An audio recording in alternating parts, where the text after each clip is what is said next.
hello there, it's me, that divination witch.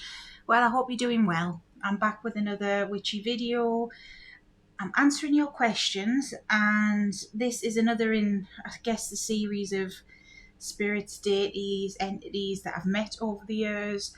Being that divination witch, I do a lot of readings. I interact with a lot of spirits that I wouldn't always have the opportunity to interact with. But today's a little bit different because one of you guys asked me to talk about the dreaded Satan. Who is Satan? What is Satan? And what's my opinion? Alright, well, you asked for it, you're gonna get it. So let's get into it.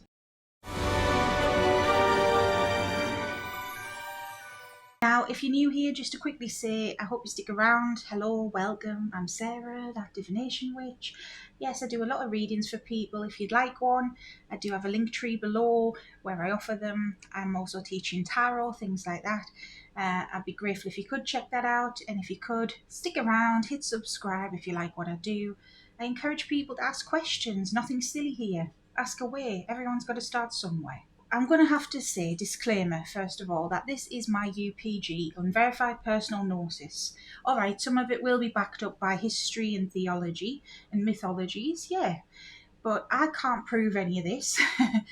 I can only tell you what my experience is. When it comes to history, the figure of Satan, they came about as an adversary. It's somebody to root against in mainstream Abrahamic religions. So that is Christianity, Islam, Judaism, the main three Abrahamic religions. And very much those religions, all of them are good versus evil. That's the way it's laid out. Good versus evil, light versus dark. And if you don't follow God sort of thing, you're going to go to hell. That's the threat. That there is this fiery pit of doom and gloom where you will suffer for all eternity. And yes, that's how Satan came about. And the imagery of Satan, well, it's a way to demonize pagan practices, demonize religions that came before the Abrahamic ones. So Satan, if you think of him, or the devil, you're going to think of somebody with horns on their head, sometimes a red devil with a pitchfork. You're going to think of goats.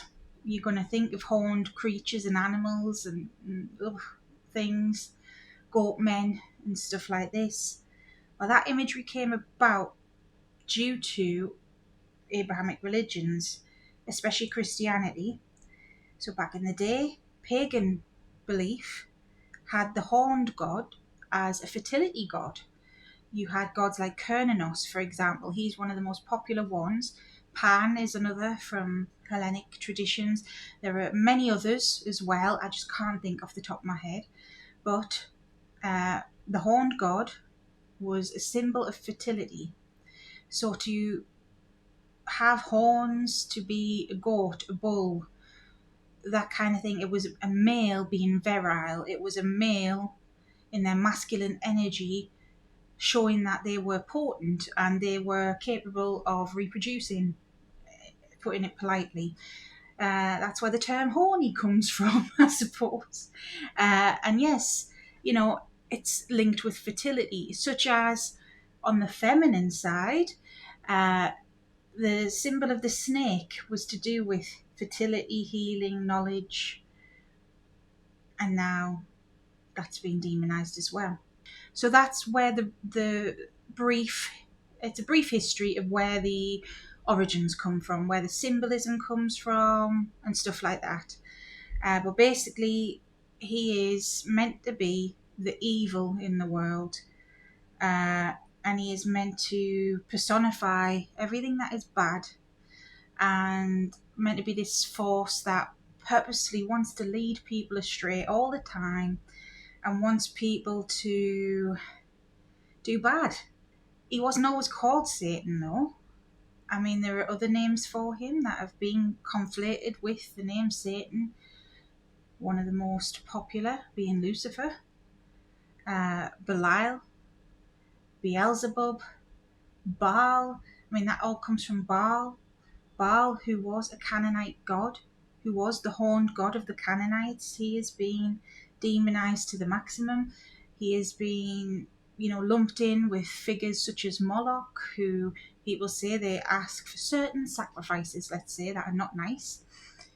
And yet, the Abrahamic faiths forget that their God, Yahweh, was from the same pantheon and cut from the same cloth and asked for the same things. And yet, he is the hero in the story. Make it make sense. Now, I've got nothing against Yahweh. I've got nothing against Baal. I've got nothing against these ancient religions and traditions, or any of the deities or spirits or demons I'm mentioning, I suppose. It's all about the lens you view it through. Now, Satan, he's also lumped in with the divine feminine. It is said that a lot of goddess worship is meant to be evil, according to some sections of Abrahamic religions, that goddesses like Hecate, etc., are meant to be evil. I've got a whole book on it, actually, that was written by a toxic Christian person, and I plan to talk about it on the channel. It's actually called Queen of Hell. That's how I found it, because I was looking for another book called that. Goddess worship is supposed to be the devil as well. It's supposed to be evil. One of the most famous goddesses, or divine feminine figures, that is meant to be evil in Abrahamic traditions is Babylon, the Scarlet Woman, the Scarlet Lady. And Babylon, alright, as we know her now, was coined by Aleister Crowley, I suppose, who, that's a different kettle of fish. He's got his own issues as well. He isn't 100% all the time, but I've met that archetype, is what I'm trying to say. Babylon is supposed to be, the whore of Babylon. She is meant to be evil. She is meant to be this Lilith kind of figure. Some people call her Jezebel. Jezebel herself was once a woman. And where did these women come from? Well, they were once followers of the Babylonian religion, of the Canaanite gods, and priestesses of those gods. And they were demonized for their religion, just like their gods were demonized. And their practices were, and so they were said that they were evil and, lots of bad things. Let's just say that. And Satan is linked with that ancient belief. He is, in that way, the devil, linked with Baal, linked with the ancient gods. He was transformed into the image of a beast instead of a respected god, a horned god. And the beast is said to have something like 10 heads or something. He looks like a hydra dragon kind of thing. I'll try and put a picture on the screen. And Babylon, the whore of Babylon, the divine harlot, the evil woman, is said to be married to the beast and rides the beast, and she wants your blood, your soul, and all this dark stuff. I'm careful what I say because of YouTube. But yes, demonized to the maximum. But look at it through an outsider's point of view. This is two sides of the same coin. This is some people who have decided, actually, my way of doing things is the right way, the good way. Your way is bad. You must be evil. It's victimization in a way. It's placing the blame on someone else, and time hasn't changed that all that much. We still do stuff like this today. It's within human nature. And us as humans, the psychology of it is we want to go along as a whole with the crowd. Not everyone, but most people. It's herd mentality. And there is a lot of symbolism in Christianity, especially of God and his flock, and the Lamb of God is meant to be Jesus, isn't it? A lot of God is the shepherd and we are the herd sort of thing. And there is a psychology in that there's power in numbers, and also you're less likely to be singled out if you are part of something. It is a lot more scary to stand up on your own 2 feet alone and say, no, I don't believe this. So I do feel a lot of these beliefs have come about because of human psychology and just the way we've always been. And who's to say in another 1,000 years we won't invent something similar? You know, it's a cycle that continues. And I'm not saying that, you know, the Babylonian gods, the Canaanite gods, the gods of old didn't have their flaws. I'm not saying that at all. There was probably something back then that was supposed to be evil, because that's the way the mind works. It's the way humans work. We always want something to fight against. We always need that to function, sort of thing, because otherwise, what's the purpose of life? If we all lived in a utopia, I mean, it sounds good on paper, but we'll find something. We always do. We always got to find something to be against. And in this day and age, it might be, you know, like cancel culture and things like that.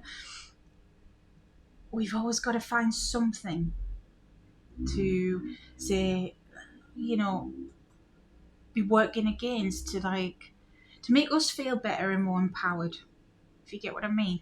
And that's the idea of Satan, anyways. And that is how Satan came about in some historical context as well. Now, these beings do exist. I have met the archetype of Babylon, the goddess Babylon. Lilith introduced me because it's the same archetype with different faces, and she helped me in a time when I needed to stand up for myself and tap into my power. And heck, she might be back one day, I don't know. Some people know her as the Red Goddess. She is found in Thelema, which is Aleister Crowley's teachings that people still practice today. Her husband, the Beast, exists as a divine being, as a spiritual being. It's the same how Baal still exists as a god, as a spiritual being, and his demonized form, Baal, I can never say it right, sorry, he exists too, a different side to him. Deities are archetypes, that's how I see them. So we may have, you know, one specific sort of energy like Babylon with the Lilith energy, the dark femme that's fiery and seductive and, you know, passionate, that side of the dark feminine. So Babylon also fits that mold, and someone else might fit that mold too. That's one side as to who Satan is. And there is also a being out there who I don't know too much about, but I have met before, called Satanus or Satanus. And some people say that's Satan, some people don't. I've met him as his own demon king, basically on the same level as Belial or Lucifer or someone like that. Some people say Satan is the darker side to Lucifer. Some people say that's Belial. You know, there's nuances to this. It all depends on what you believe, because let's face it as well, we have whole religions around Satan. You know, we have theistic movements where, you know, people literally worship Satan. They may worship him as the Antichrist or, you know, as the adversary. They may also worship him as the divine creator. Everyone's different. There's also atheistic beliefs where it's a symbol of rebellion. They don't believe Satan is ever a real thing. It is just sticking it to the man, sort of thing.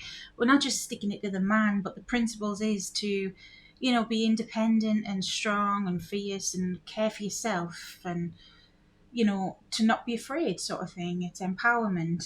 And that's the atheistic Satanists. So, you know, Satan is many things to many people. And, you know, Satan as a more darker creator god, he would exist in the way that an archetype does, the same as Satanus does, the same as the beast does, and, you know, so on and so forth. I hope that's making sense so far.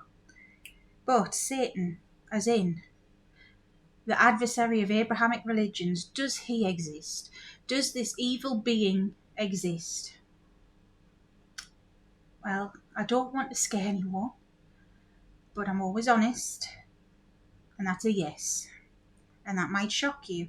You might think, why, Sarah, why do you think that that's a thing if you aren't Christian? Why do you think that's a thing?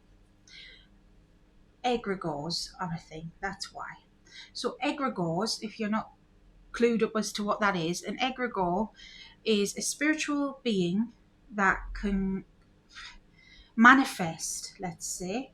I want to say become real, but what is real? So in a spiritual context. And with belief in that being, you as a person, because we have power, we have more power than we think. So we as human beings put power into the belief of something and manifest it into reality, into spiritual reality. And some people theorize this is what deities are. I do to an extent think that they could be, and that maybe that is why there are different archetypes. But I do think there is a core energy there that comes from the creator of everything. It's complicated, okay? But egregores are a thing, okay? And the more people that believe in something, the more powerful it becomes.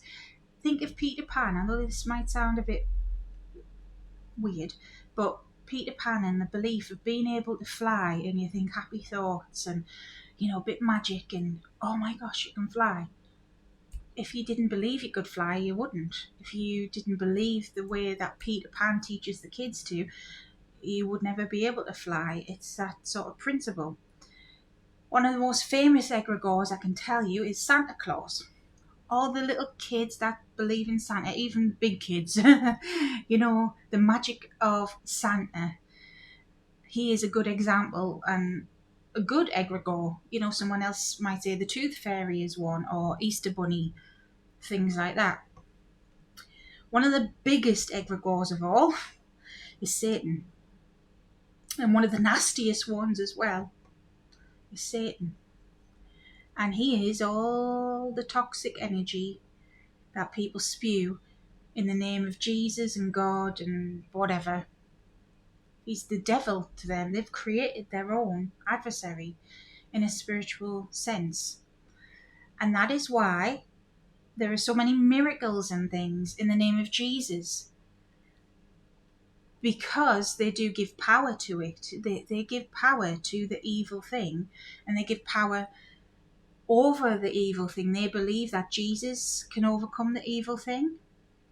Then Jesus will overcome the evil thing.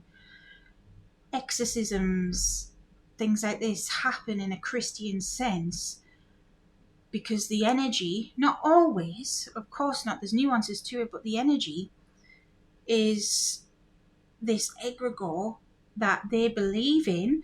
And to believe in something is to give it power, but to believe in something that can undo the thing is to have power over it, if you see what I mean by that. So you believe in Satan, you believe Satan's evil, you're terrified of Satan, cool. But you believe Jesus, God, whoever, can conquer Satan, then you have power over Satan in that way. So there is a Satan that they, as a mass collective, have created out of fear and belief. I've met this being once or twice, okay? And it isn't nice to be around. Even now, it's not nice to be around. It still has a bit of a grip on me, but not as much as it once did. Now, me, I was christened Protestant, and I come from a Protestant Christian background. And so as a kid, I was taught the devil's a thing, Satan's a thing, he's real, you should be afraid. Like a lot of us were. And some of you guys, you come from more extremist backgrounds than me. I'm so fortunate that I wasn't from that sort of background. I can't imagine the brainwashing some of it is that you have to endure. But I was fortunate that I wasn't that brainwashed. But I still went to a Christian school, still sang hymns, still did Christian things. I didn't have a choice, still learned about it all, still believed in it all, got scared. So when I was first awakening, and when I was first working with Hecate, is when I've been tested a few times and encountered this thing. Now, when I encountered it, it was just like a big blob. Like literally a big blob, a big, negative void that could feed off your energy, feed off your fear, like a massive negative entity. Just horrible. Now, this thing has a lot of power. It's as powerful as any god, if not more so, because of the amount of people that believe in it. So it's not just your run-of-the-mill negative entity. You're not your run-of-the-mill demon. It is the head honcho of bad energy. And I can see why people are afraid of it and why people get scared, especially when you hear these stories about people who were once witches or once pagans and, oh my god, I found Jesus, and like, if that works for you, that's great, but I think these people couldn't conquer fears, and maybe they've encountered this or something else similar, I don't know, but there's a lot of internalized fears that we are, raised with, even subconsciously, that we have to overcome, because the world we live in has been a brainwashed world. Like, it still is. When Christianity first came about, it was like, be Christian or die. People had to hide who they were. They had to destroy their past selves and religions, and it's so toxic. It's all about control. It's all man-made to me. Religion as a whole. So, we are born into, if you're from the Western world, is this society where it's like live in fear. So I see why, if you are not strong enough to overcome these things, that people will get scared and run back to that. It's sad. It's so sad, because you're just being controlled. You're just part of the. Some people call that the matrix, I suppose. You're part of the machine. You haven't broke free from it. So you do get tested. You do encounter this thing, and it's not nice to encounter. But as you learn more, and this is me speaking from experience, as I have learned more about Hecate, about the way the world works, different religions, different opinions, knowledge, it doesn't have power over me the way it once did. There are other things, yeah, I'm not saying I've vanquished all of the evil things, because I haven't. It's still a thing, and I don't want to even attempt that. I'm one tiny person compared to billions of people that believe in this thing, and have fed this thing. But it doesn't have that power over me, because I know, well, all right, it's not a nice thing, but I know what you are now, and I'm not scared. Leave me alone. Go feed off someone who does believe in you, because it's not going to get much off me when I know better, sort of thing. It's not that I know better, that I'm better than anyone, but I know where it came from. I know the origins. I know that, this is man-made. Really, it's a man-made thing. It's man-made fear that has created this thing. So yes, exorcisms, things like this happen. I mean, that is a job in the Catholic Church for a reason, because the fear feeds these things, is what I'm trying to say. And in the world of fearmongers, in the world, especially fearmongery witches, we know who, in that world, okay, that's your real demon. That is your real demon. That's your real Satan. Not the God that was demonized. That is your real Satan. If you want to go against something, there you go. That's what it is. So I hope it's made sense. Basically, I'll just try and recap that. Satan. All right. So the history of Satan is the horned god, fertility gods that were demonized and created into something wrong and evil and bad. So the symbols were demonized. But mass fear has created an adversary that the Abrahamic religions so want. Their mass belief and mass fear of the thing has made it real. And therefore, Satan is real in that regard. He, she, it, whatever, is real in that regard. But you saying Hecate is Satan or Baal's Satan or whoever is Satan doesn't mean that is so. Gods are multifaceted beings. Gods adapt. Gods change, archetypes depending on what we believe in. Yep, some of us might get the kind side of Hecate. Some of us might PR off, which is very rare. I've spoken about it a lot on the channel, but you could see her more darker side. Same for Apollo. I don't know, he's a light god, a god of healing, a god of the sun. He's also a god of plagues and decimation and bad luck, basically. If you think Apollo's a demon, you're going to get the bad side of him. The face we need is what shows up. I hope that makes sense. So I hope I've answered your question best I can. Religion, belief, spirituality is a complicated thing, and it's hard to put it into words as well. But I know what I mean. I hope it came across. Look, just be careful out there. Take this with a pinch of salt if you want, because this is my opinion. This is what I've come to piece together and how I've made sense of it, But each their own, believe what you want. I've got nothing against what you want to do. At the end of the day, we're all individuals and we can all make our own minds up. If there's anything else you want my opinion on, let me know. Put it in the comments. Well, I'm happy to give you my opinion and let you know what I know. If you made it this far, you may as well hit subscribe. And until next time, stay safe, stay witchy. Bye-bye.